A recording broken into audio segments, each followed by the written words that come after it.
ஊடகங்களிலிருந்து நாம் படித்து அறிந்து கொள்ள வேண்டிய செய்திகளை அழகான தமிழில் இனிமையாக வழங்க வருகிறார் பேராசிரியர் சுபவீரபாண்டியன் அவர்கள். நிகழ்ச்சியில் அடுத்த பகுதியாக வரவிருப்பது ஒன்றே சொல் நன்றே சொல்.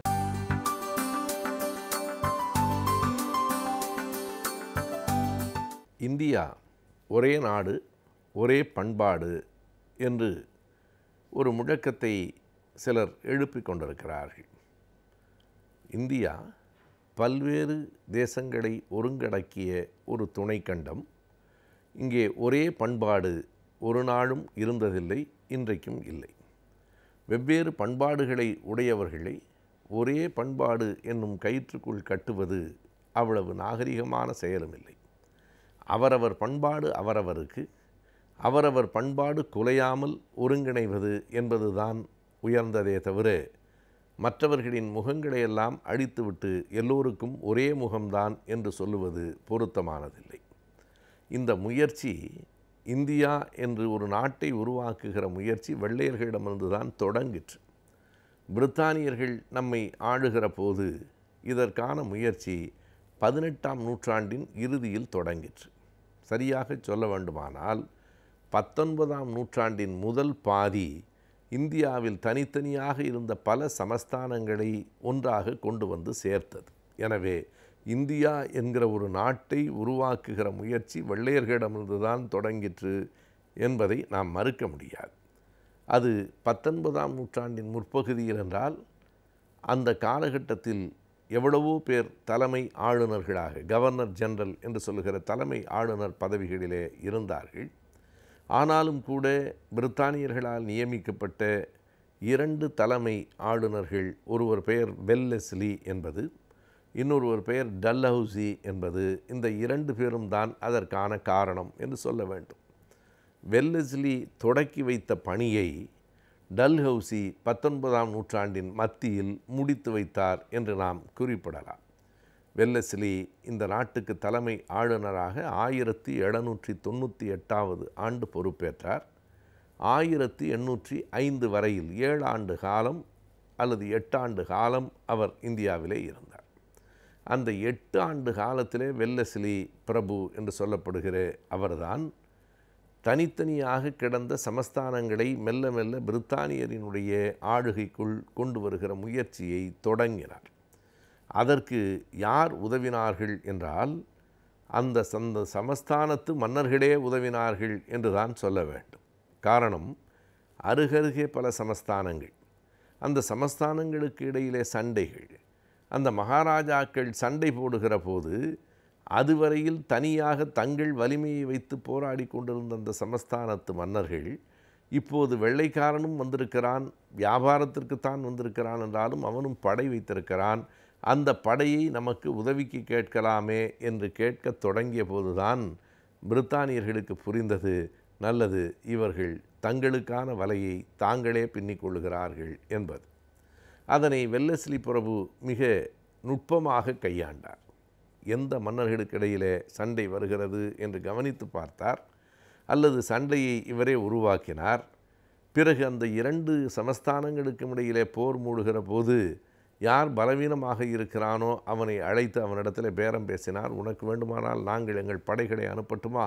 அனுப்புங்கள் பிரபு என்று அந்த மகாராஜா சொன்னார். ஆனால் எப்படி சும்மா அனுப்ப முடியுமா? நான் படைகளை அனுப்பி வைக்கிறேன், அந்த படைகளுக்கான செலவு தொகையை நீங்கள் பார்த்து கொள்ள வேண்டும் என்றார் வெல்லஸ்லி. அதற்கென்ன பார்த்து கொள்கிறோம் என்றார்கள் சமஸ்தானத்து மன்னர்கள். என்ன அவர்களுக்கு விளங்கவில்லை என்றால், தன் பக்கத்திலே இருக்கிற சொந்த சகோதரனை அடிப்பதற்கும் வீழ்த்துவதற்கும் 5000 மைல்களுக்கு அந்த பக்கத்திலே இருந்து வந்த பிரித்தானியர்களின் படையை உதவிக்கு கேட்பதும் அவர்களின் படைக்கு இவர்கள் பணம் கொடுப்பதுமாக தங்கள் செல்வத்தை அவர்களுக்காக இழந்து கொண்டிருக்கிறோம் என்று அறியாமல் இவர்கள் அந்த படையின் உதவியை பெற்றார்கள்.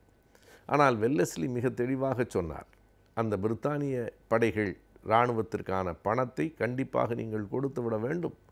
ஒருவேளை கொடுக்க முடியாத சூழல் ஏற்படுமானால் அதற்கு அந்த மதிப்புக்கு உரிய அளவில் நீங்கள் ஆளுகிற நிலத்தின் உங்கள் பகுதியில் ஒரு பகுதியை தந்துவிட வேண்டும்.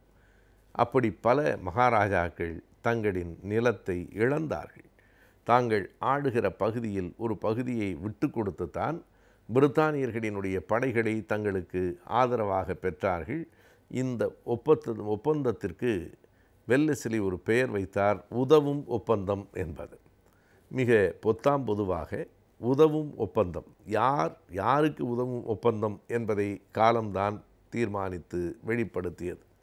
தொடக்கத்தில் அந்த மன்னர்கள் என்ன நினைத்து கொண்டார்கள் என்றால், தங்களுக்கு வெள்ளைக்காரர்கள் உதவும் ஒப்பந்தம் என்று கருதினார்கள். காலப்போக்கிலே தான் புரிந்தது வெள்ளையர்களுக்கு இவர்கள் உதவும் ஒப்பந்தமாக அது அமைந்தது என்று. எனவே 1805ஆம் ஆண்டு இந்தியாவை விட்டு புறப்படுவதற்கு முன்பாகவே பல சமஸ்தானங்களினுடைய பெரும் பகுதிகளை அவர் பிரித்தானிய ஆட்சிக்குள் கொண்டு வந்திருந்தார். இது தொடக்கம். இதற்கு பிறகு தலைமை ஆளுநர்கள் பலரும் வந்தார்கள். அதிலே குறிப்பாக சிலர் இந்தியாவினுடைய கல்வி பற்றிய கவனத்தை செலுத்தினார்கள். நாம் அவர்களுள் மன்றோ போன்றவர்களை, பெனடிக்ட் பிரபு போன்றவர்களை குறிப்பிடலாம். ஆனால் இறுதியாக மீண்டும் 1848 ஒரு தலைமை ஆளுநர், கவர்னர் ஜெனரல் வந்தார். அவருடைய பெயர்தான் டல்ஹவுசி என்பது. அவர் 1856 வரைக்கும் அவர் இந்தியாவிலே இருந்தார். அந்த காலகட்டத்திலே அவர் வெல்லஸ்லி தொடங்கி வைத்த பணியை ஏறத்தாழ முடித்து விட்டார் என்று நாம் சொல்லலாம். டல்ஹவுசி கொண்டு வந்த புதிய சட்டம் என்ன என்றால், எந்த ஒரு சமஸ்தானத்திலும் அந்த மன்னருக்கு வாரிசு இல்லை என்றால் அவருக்கு பிறகு அந்த சமஸ்தானம் தானாகவே பிரித்தானிய அரசுக்கு வந்து சேர்ந்துவிடும் என்பது. இதற்கு பயந்து பல மன்னர்கள் தத்தெடுக்க தொடங்கினார்கள். உடனே அடுத்த தடை சட்டத்தை அவர் பிறப்பித்தார். யார் ஒருவரும் எந்த அரசரும் தத்தெடுக்கக்கூடாது. இயல்பாக அவர்களுக்கு வாரிசு இருந்தால் மட்டுமே அந்த சமஸ்தானம் அவர்களுக்கு உரியது, இல்லையானால் அதை பிரிட்டனிடம் கொடுத்து விட வேண்டும் என்று சொன்னார். தத்து எடுப்பதற்கான தடை சட்டம் அது எந்த விதமான அடிப்படையான நிறைகளிலிருந்தும் வரவில்லை. ஆனால் அப்படி ஒரு தடை சட்டத்தை கொண்டு வந்தபோது 8 பெரிய சமஸ்தானங்கள் பிரிட்டனோடு இணைந்தன. அது 19ஆம் நூற்றாண்டினுடைய மத்திய பகுதி. அப்படி இணைந்த 8 சமஸ்தானங்களில் குறிப்பிடத்தக்கவை 2. ஒன்று மராத்திய சமஸ்தானம், இன்னொன்று அயோத்தி சமஸ்தானம். இன்றைக்கும் பல்வேறு சிக்கல்களுக்கு அடிப்படையாக இருக்கிற அயோத்தி டல்ஹவுசியினுடைய காலத்திலே தான் இந்தியாவோடு இணைக்கப்பட்டது. அதுவரையில் அது தனி சமஸ்தானமாக இருந்தது. இப்படி 18ஆம் நூற்றாண்டின் இறுதியில் தொடங்கி 19ஆம் நூற்றாண்டின் மத்திக்குள் பரவலாக சமஸ்தானங்கள் எல்லாம் பிரிட்டனோடு இணைக்கப்பட்டிருந்தன. மிச்சம் மீதம் இருந்தவைகளெல்லாம் பட்டேல் ஆட்சிக்கு வந்த பிறகு பார்த்து கொண்டார். இப்படித்தான் இந்தியா உருவாயிற்று என்பதுதான் உண்மையான வரலாறு.